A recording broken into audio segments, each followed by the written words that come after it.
É um prazer estar aqui mais uma vez, irmãos, nessa data festiva. E eu convido os irmãos a abrirem suas Bíblias. Primeiro livro do profeta Samuel, capítulo 2.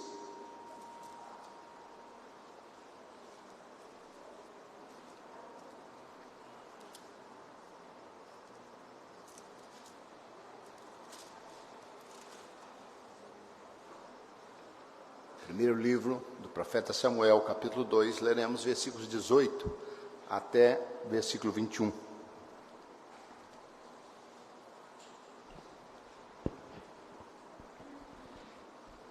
Vocês acharam? 1 Samuel 18,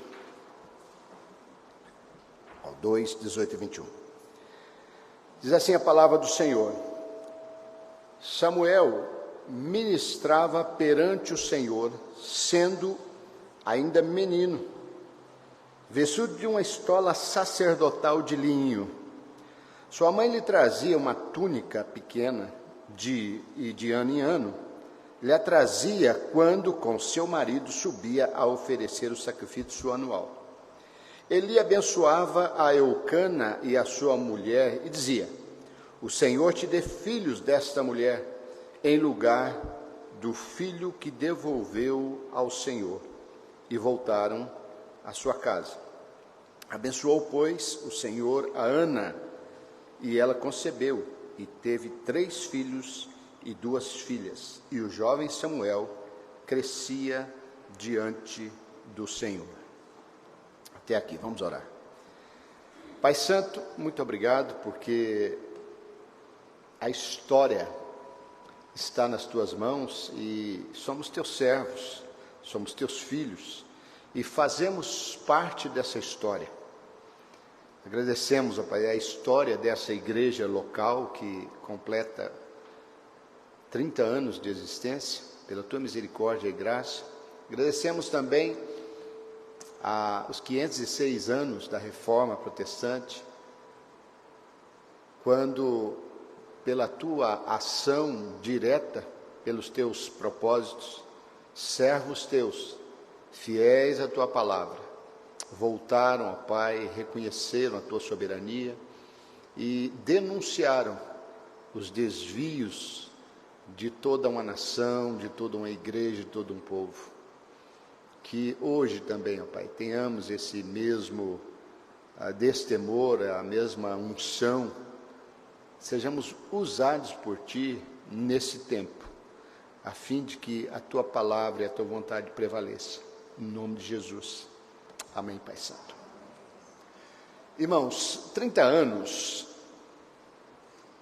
de organização eclesiástica, assim como 506 anos da Reforma Protestante, são datas expressivas e importantes para nós. Faz parte da nossa história, está no nosso DNA cristão, essas datas, e devemos sempre recordar, sempre lembrar o que essas datas de fato elas comemoram, ou seja, a origem. E vamos assim dando graças a Deus, porque o Senhor é que vai dirigindo o seu povo. É o Senhor que vai dirigindo a sua igreja. E como acabamos de orar, é privilégio nosso fazer parte da história da igreja do Senhor aqui na terra.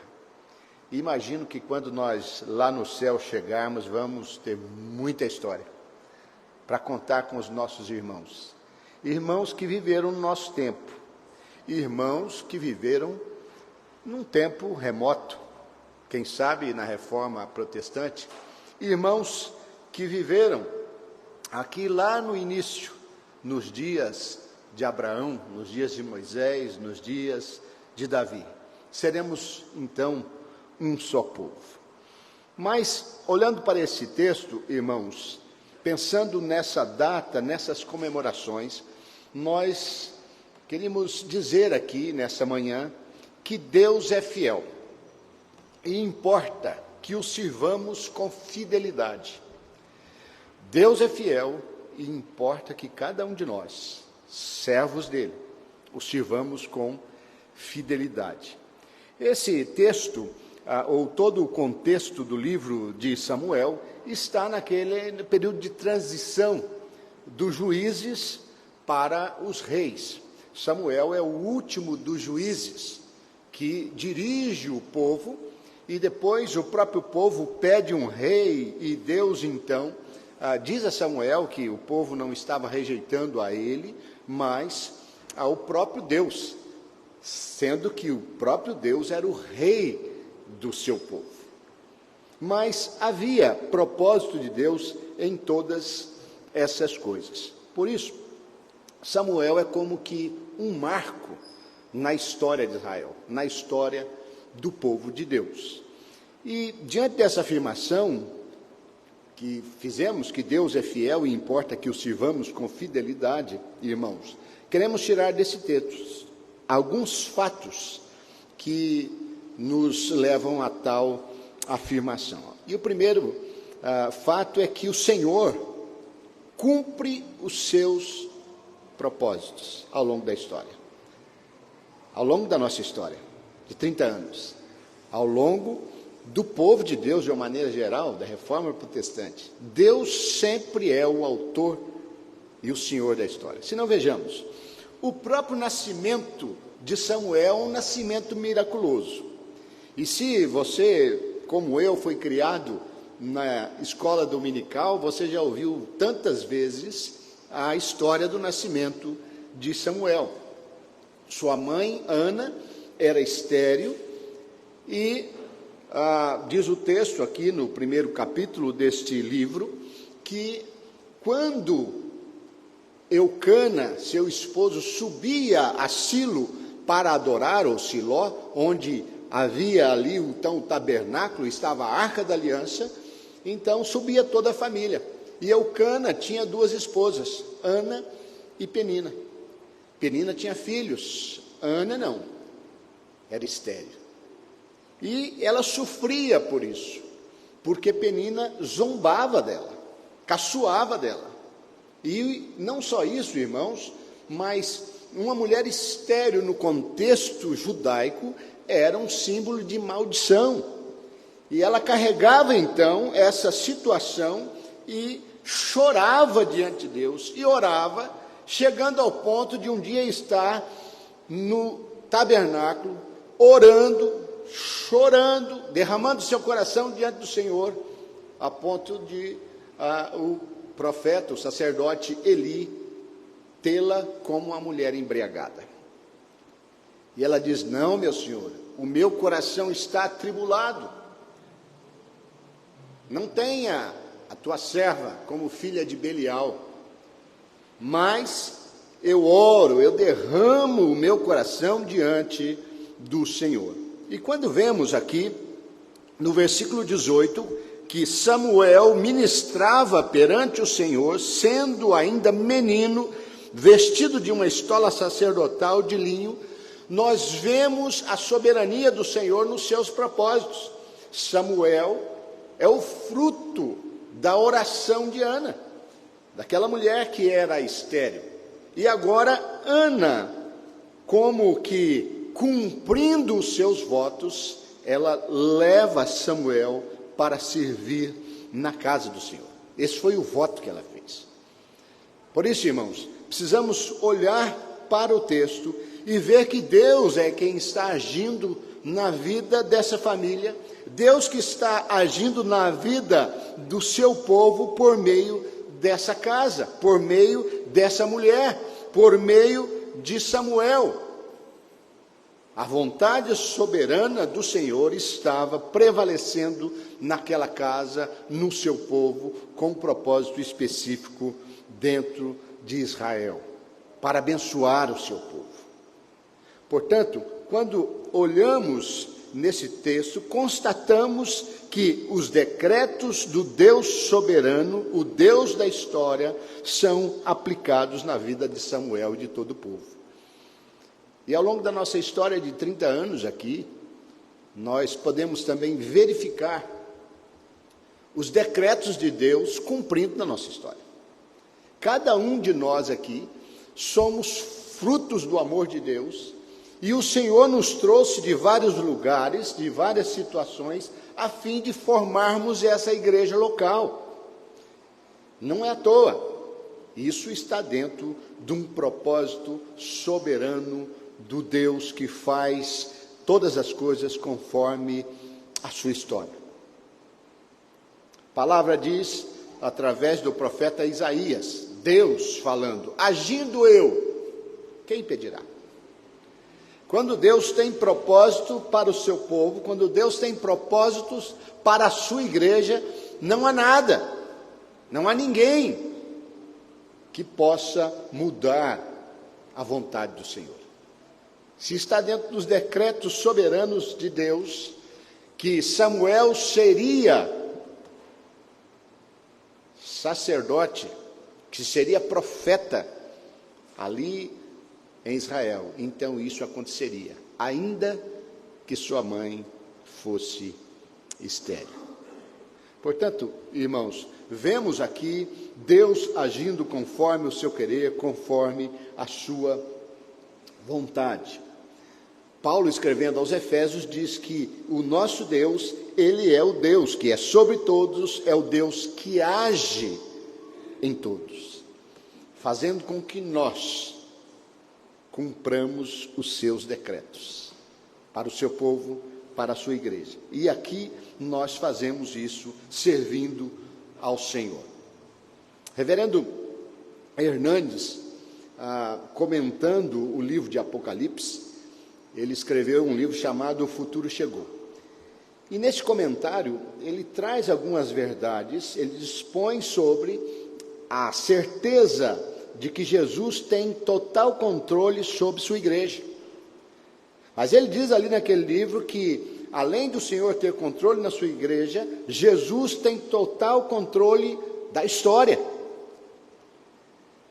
Jesus tem controle da história, tem controle da sua igreja, mas ele afirma também que a realidade, que a perseguição do mundo e do diabo não podem destruir a igreja. Por isso estamos aqui há 30 anos, não pelos nossos esforços. Tivemos muitas dificuldades nesses 30 anos, mas estamos aqui porque o Senhor assim o quis. Constatamos também, através desse comentário do reverendo Hernandes, que os inimigos que perseguem a igreja serão vencidos. Agindo eu, quem impedirá? Não há como ir contra a vontade do Senhor. E ele ainda afirma nesse livro que a verdade de que os inimigos de Cristo terão de enfrentar o juízo de Deus, ao mesmo tempo que a igreja desfrutará da bem-aventurança eterna. Portanto, Deus dirige a história e devemos, irmãos, entender. E percebemos claramente no texto que estamos lendo, quando Samuel ministrava ainda menino. Samuel não era da tribo de Levi, era da tribo de Efraim. Totalmente contrário àquilo que estava proposto na linhagem dos sacerdotes. Mas aprouve ao Senhor, conforme o seu querer, conforme a sua vontade, levar Samuel contra tudo e contra todos. Percebemos também que há um propósito de Deus, ainda que os filhos de Eli fossem rebelados da sua linhagem, ou de assumir o sacerdócio. E Deus não os queria, porque o texto diz, se você olhar no contexto aí um pouquinho, voltar aí no versículo 12, diz assim: eram, porém, os filhos de Eli, filhos de Belial, e não se importavam com o Senhor. Portanto, irmãos, Deus dirige a história, Deus chama aqueles a quem Ele quer, Deus capacita aqueles que aparentemente talvez não teria condições nenhuma. Um menino estava ali já ministrando na casa do Senhor, vestido de uma estola sacerdotal. Mas não só, irmãos, vemos aqui que o Senhor cumpre os seus propósitos, mas olhando para esse texto, também vemos que o Senhor requer fidelidade dos teus servos. Veja, assim como Deus rejeitou não só Eli, os seus descendentes, porque eles faziam o que era mal perante o Senhor. Volte um pouquinho no versículo 13, ele diz assim: pois o costume daqueles sacerdotes com o povo era que, oferecendo a alguém sacrifício, vinha o moço do sacerdote, estando-se cozendo a carne com um garfo de 3 dentes na mão, e metia-o na caldeira, ou na panela, ou no tacho, ou na marmita, e tudo quanto o garfo tirava, o sacerdote tomava para si. Assim se fazia a todo o Israel que ia a Siló. Também antes de se queimar a gordura, vinha o moço do sacerdote e dizia ao homem que sacrificava: dá essa carne para assar ao sacerdote, porque não aceitará de ti carne senão crua. Se o ofertante lhe respondia: queime-se primeiro a gordura, e depois tomarás quanto quiseres, então ele dizia: não, porém hás de mandar, senão tomá-la-ei à força. Homens maus, homens que negligenciavam a oferta que o povo ia fazer ao Senhor, homens que não estavam nem aí para a adoração que o povo ia fazer naquele lugar. Homens maus, não eram fiéis. Mas, por outro lado, nós vemos no versículo 19, a sua mãe de Samuel, Ana, lhe fazia uma túnica pequena, e de ano em ano lhe trazia quando com seu marido subia a oferecer o sacrifício anual. Eu imagino Ana, aquela mulher que estava chorando lá atrás, era estéril, não tinha filhos, faz um voto diante do Senhor, que se o Senhor desse um filho varão, ela o ofereceria, ele seria nazireu, seria dedicado ao Senhor. E os nazireus não podiam passar a navalha na cabeça. E esse era um símbolo de que aquele menino, aquela pessoa, quem quer que fosse, era dedicada, era consagrada ao Senhor. E eu imagino quando Ana, depois de alguns anos do bebê já desmamado, ela leva essa criança para ficar definitivamente na casa do Senhor. E eu imagino que o texto diz que ela preparava uma túnica e de ano em ano levava essa túnica para Samuel, que estava dedicado. Essa era uma mulher que cumpria os seus votos. E pense, não era fácil para essa mulher. Ela não tinha outros filhos. O único filho que Deus a agraciou, ela ofereceu ao Senhor. E mantinha e era fiel ao voto que fez ao Senhor. Eu imagino que todo ano que ela chegava lá em Siló para adorar o Senhor, levando aquela túnica que preparou com cuidado, era uma alegria ao ver o seu filho um ano depois. E ao final da adoração daquela família, quando ela voltava para casa, ela mantinha aquele voto, ela era fiel, ainda que com lágrimas, mas deixava seu filho ali em fidelidade ao voto que fizera ao Senhor. Irmãos, se nós analisarmos a história desses irmãos nossos, que eram pessoas comuns, pessoas como nós, mas pessoas que viviam uma vida realmente diante do Senhor em fidelidade. Ontem nós fizemos a pública profissão de fé de alguns irmãos, ou eles fizeram, né? Nós estávamos ali para ouvir a profissão de fé daqueles irmãos. E se nós voltarmos na história dos 30 anos dessa igreja, muitos de nós fizemos a nossa profissão de fé aqui nessa igreja. Quantos de nós não temos negligenciado o voto que fizemos? Quantos de nós, pais, temos negligenciado os votos que fizemos quando batizamos nossos filhos? De que iríamos orar com eles, iríamos ensinar a palavra às crianças. Ana era uma mulher que cumpria os seus votos. Vemos ao longo da história, irmãos, que Deus requer dos seus servos fidelidade. Jesus mesmo disse que aquele que me ama é aquele que guarda os meus mandamentos. Muitos irmãos nossos sofreram, muitos irmãos nossos ao longo da história, como nós vemos na própria reforma protestante, irmãos que passaram por dificuldades, irmãos que estavam de perigo de morte, mas ainda assim se mantiveram fiéis. O salmista, no Salmo 116, escreve: que darei ao Senhor por todos os benefícios para comigo?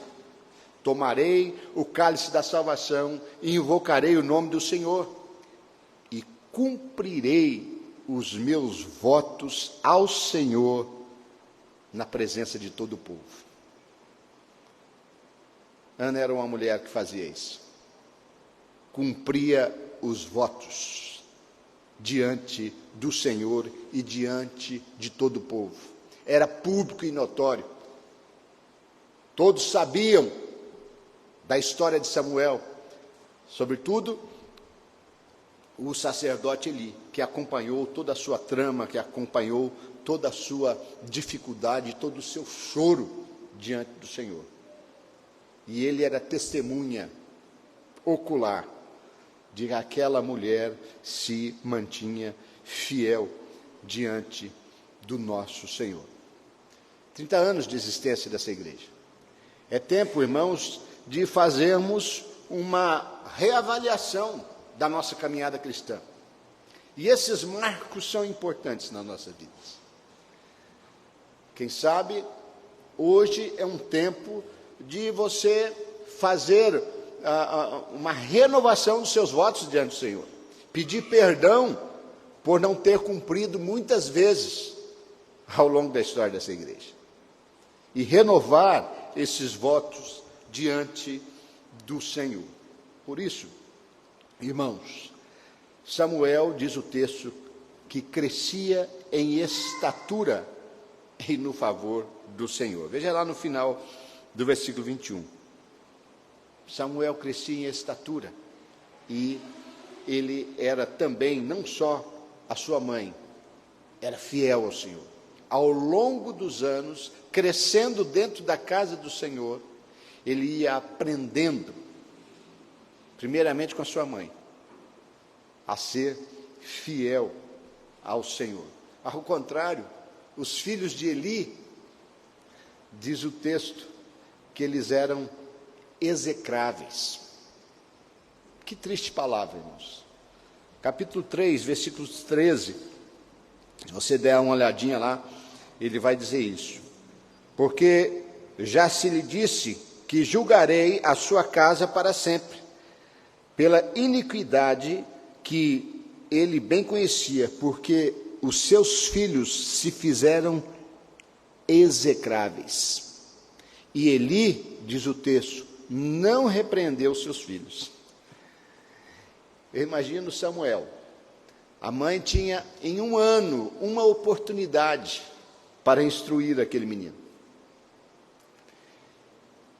E esse menino era alguém escolhido por Deus, porque apesar de encontrar com a sua mãe, apesar de encontrar com seu pai, uma vez no ano, ele crescia na presença do Senhor.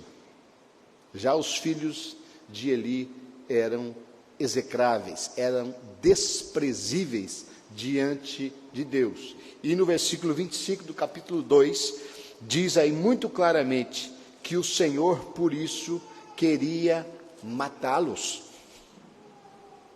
O Senhor queria dar um fim nos filhos de Eli, pois eles eram negligentes quanto à palavra do Senhor. Salmo 119, 155 diz, irmãos, que a salvação está longe dos ímpios, pois não procuram os seus decretos. No Evangelho de Lucas, Jesus Cristo mesmo disse: por que me chamais Senhor, Senhor, se não fazeis o que eu vos mando? Não adianta falarmos que somos crentes, não adianta confessarmos, professarmos a nossa fé da boca para fora. Precisamos testemunhar isso de fato. As pessoas que nos rodeiam precisam olhar para nós e dizer: esse de fato é filho do Senhor, esse de fato cresce na presença do Senhor. Na dieta de Worms, quando Lutero foi convocado para retratar tudo aquilo que havia escrito, tudo aquilo que havia pregado, contra os desvios, contra os desmandos da igreja de seu tempo, então, aquele homem, diante daquele tribunal, um tribunal não só eclesiástico, mas também um tribunal civil, porque estava ali envolvido não só a igreja, mas também o Estado, representado pelo próprio imperador Carlos V. Lutero pede, então, diante daquele tribunal, um dia para pensar. Os seus livros em cima de uma mesa e os seus acusadores dizendo: você retrata tudo isso que você escreveu? E ele pensa, e ele ora, e ele clama ao Senhor, e ele responde depois nas seguintes palavras: a menos que possa ser refutado e convencido pelo testemunho da Escritura e por claros argumentos, visto que não creio no Papa, nem nos concílios, é evidente que todos eles frequentemente erram e se contradizem. Estou conquistado pela Santa Escritura citada por mim. Minha consciência está cativa à palavra de Deus. Não posso e não me retratarei, pois é inseguro e perigoso fazer algo contra a consciência. Esta é a minha posição. Não posso agir de outra maneira. Que Deus me ajude. Amém. Esta é a fidelidade que Deus requer dos seus servos, quanto à sua palavra, quanto aos seus decretos, quanto à sua revelação. Samuel era fiel. Ana era fiel ao Senhor. Vemos ao longo da história tantos irmãos nossos que pagaram com a própria vida. Irmãos que foram perseguidos em todas as eras.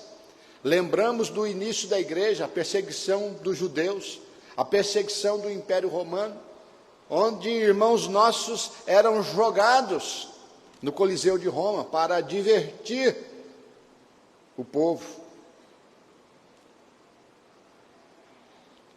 Gregório de Nazianzo, bispo da Capadócia, lá no século IV, disse o seguinte: jogai-me ao mar, pois é melhor que eu seja prejudicado do que venha o nome de Jesus sofrer por minha causa. Girolamo Savonarola, ou também chamado de Jerônimo Savonarola, em plena época de reforma, ele é um dos pré-reformadores, recusou uma promoção a cardeal oferecida a ele com o fim de silenciá-lo quanto aos seus sermões que denunciavam o desvio da igreja romana. E a resposta de Savonarola foi: não desejo outro chapéu vermelho, senão o do martírio, colorido com meu próprio sangue.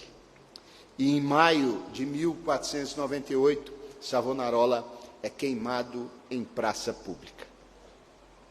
Homens que foram fiéis, homens que deram sua vida por causa da palavra do Senhor.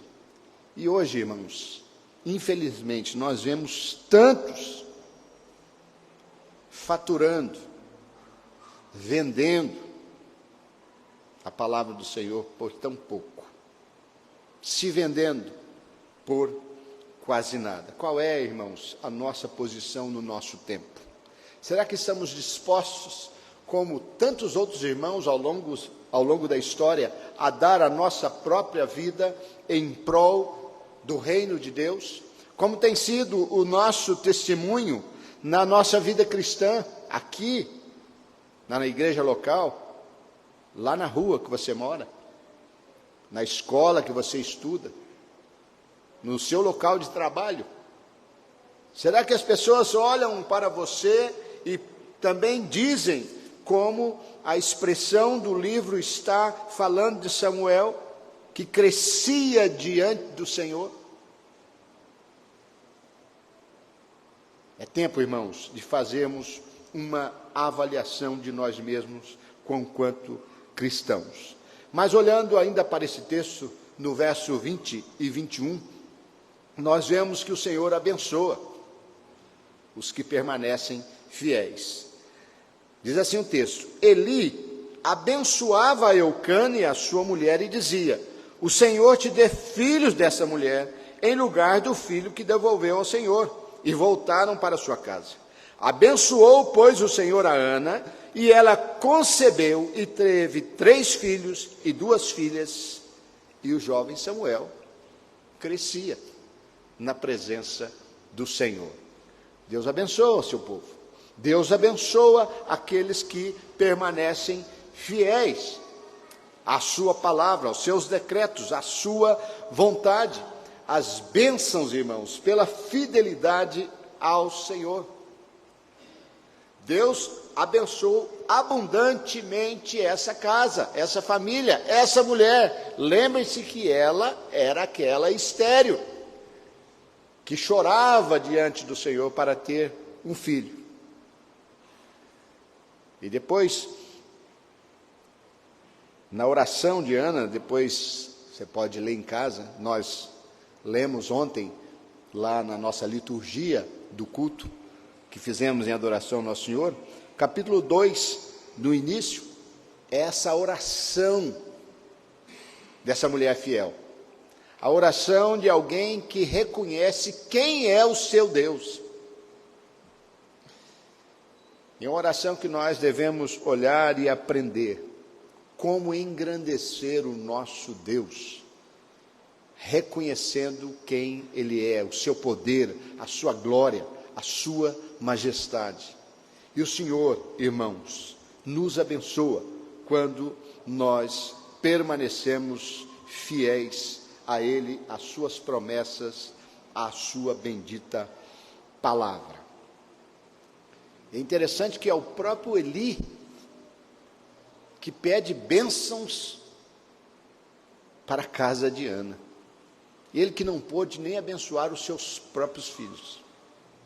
Ele que repreendia seus filhos, embora não era enérgico bastante, embora não tivesse sabedoria bastante para criá-los no caminho do Senhor.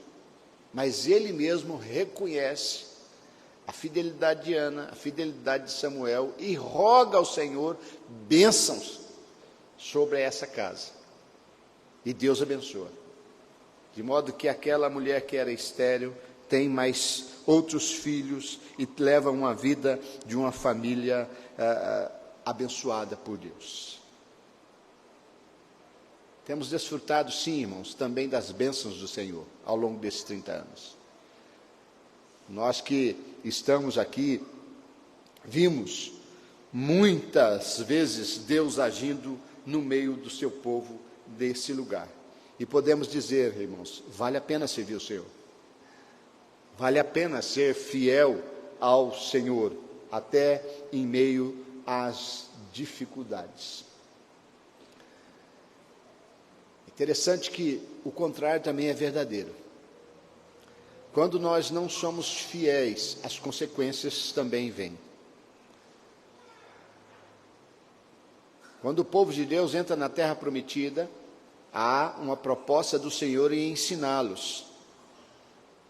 E Deus, diante de duas montanhas, de dois montes, coloca a metade do povo de cá e a metade do povo de lá. E como dois corais começam a cantar, um lado, as bênçãos da obediência do Senhor, e o outro lado começa a cantar a maldição sobre aqueles que desobedecem ao Senhor, para que isso ficasse gravado. E claramente nós vemos aqui, irmãos, essa realidade. Se você olhar nesse contexto da história, nós vamos ver que os filhos de Eli, eles morrem os dois, no mesmo dia, numa guerra contra os filisteus.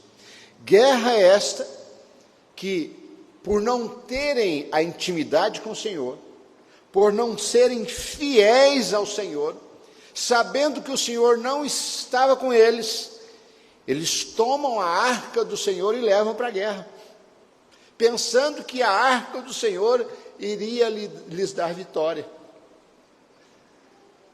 Mas, para surpresa deles, eles não só são mortos, os dois no mesmo dia em batalha, mas a arca do Senhor é levada pelos filisteus. Um moço foge da batalha e vem correndo contar para Eli o que tinha acontecido. E quando Eli ouve que os dois filhos são mortos em batalha e que a arca do Senhor é levada para os filisteus, o texto diz que ele morre, ele cai e quebra o pescoço. No mesmo dia, filho, dois filhos e um pai. Sua nora, esposa de Finéias, um dos filhos, está grávida. Quando ouve a notícia que o seu marido morreu, seu cunhado morreu, seu sogro morreu, a arca de Deus é levada. O texto diz que ela então apressa o parto. E aquele parto não é para alegria, mas para tristeza. E ela coloca o nome daquele filho de Icabô. Foi-se a glória de Israel. Consequências, irmãos, por não ser fiel à palavra do Senhor. E temos visto também, assim como bênçãos na vida daqueles que são fiéis, temos presenciado também, infelizmente, tristeza, consequências terríveis na vida não só daqueles que são infiéis, mas também na sua descendência. Que olhemos para esse texto, irmãos, que aprendamos com esses irmãos que vale a pena seguir o Senhor. Deus é fiel. A história será escrita conforme o Senhor querer. Louvado seja o nome do Senhor, se for escrita com os nossos nomes, para a glória dEle. Que você seja instrumento nas mãos do Senhor. E se você tem negligenciado o dom que Deus tem te dado, o chamado que Deus tem feito a você, se você tem negligenciado o voto que você fez ao Senhor, é tempo de restaurar, é tempo de pensar e tomar uma atitude. Samuel, diz o texto aí, que ele crescia não só diante do Senhor, mas, versículo 26 do capítulo 2, diz: mas o jovem Samuel crescia em estatura, no favor do Senhor e no favor dos homens. Era notório. o seu desenvolvimento espiritual, o seu crescimento na fé diante do Senhor. Concluindo, irmãos, Deus provou ser fiel aos seus propósitos eternos, não só na vida deste menino Samuel, na vida de Ana, na vida de Eli, dos seus filhos, da sua descendência, mas Deus também provou ser fiel aos seus propósitos na vida de um outro menino, de uma outra mãe, chamada Maria. E esse menino veio para cumprir um propósito ainda maior, não só para mudar a história de Israel, mas para salvar todo o Israel de Deus, a igreja do Senhor, que tem como um propósito eterno. Muito mais do que instruir um povo, Jesus veio para salvar esse povo. Muito mais do que vestir uma estola sacerdotal, ele foi o sacerdote eterno, que intercede por nós hoje, enquanto aqui estamos reunidos. Por isso, irmãos, devemos dar graças ao Senhor, devemos louvar ao Senhor, porque Deus tem cumprido o seu propósito na vida dessa igreja. Deus tem cumprido o seu propósito na vida da história da igreja. E Deus há de cumprir as suas promessas na volta de Cristo Jesus. Não mais um menino, mas como o Senhor da história, como o Senhor do universo, como o Senhor deste mundo. Deus assim acrescente essas palavras e possamos proclamar, bendizer ao Senhor, como Paulo bendisse na carta aos Efésios: bendito seja o Deus e Pai de nosso Senhor Jesus Cristo, que nos tem abençoado com toda sorte de bênção nas regiões celestiais em Cristo. Que Deus nos abençoe.